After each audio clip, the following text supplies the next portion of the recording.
Now, it is one of the world's most famous works of art, and today a rare lithograph of Edvard Munch's The Scream goes on display at the British Museum. It is part of the largest UK exhibition of the Norwegian artist's work, which opens to the public today.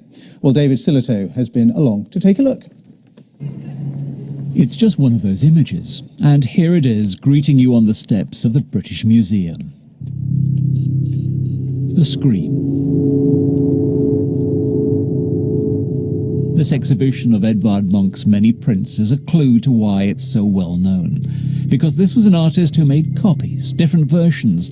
There are a number of screams. This is just one of them.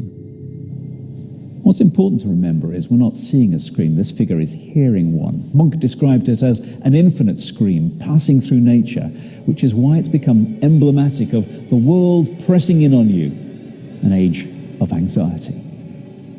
This exhibition is a total immersion into that world. The acid thrower, the dead mother. It's a panorama of emotional disquiet, and for the museum, the current national mood feels apt. So why now? Why this particular moment?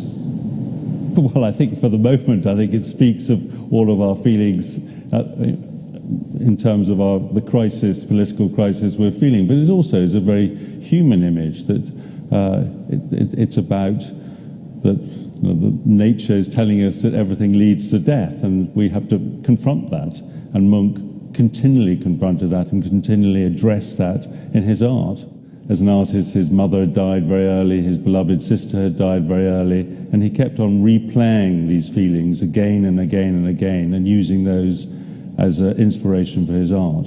Does it feel like a particularly fitting Munch moment? Oh, totally. This is peak Munch, I think. If we're not feeling the scream now, we'll never feel it. So, a study of despair and anxiety from more than 100 years ago, but one that feels very now. This, after all, is an artwork with its own emoji. You don't get much more contemporary than that. David Sillitoe, BBC News, the British Museum.